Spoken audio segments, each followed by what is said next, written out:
Hi friend, আপনারা দেখছেন এডিটেক channel. আপনাকে স্বাগতম জানাই।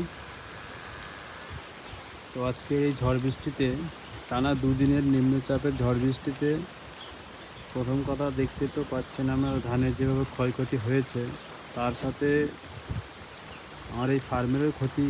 আমার বলে না, সর্বত্র ফার্মেই ক্ষয়ক্ষতি চলছে এখন কম বেশি।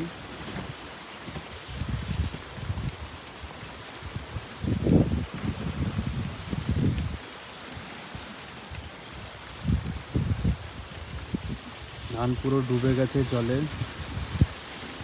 কন্টিনিউ 48 ঘন্টা ধরে ঝড় বৃষ্টি হয়ে যাচ্ছে কন্টিনিউ।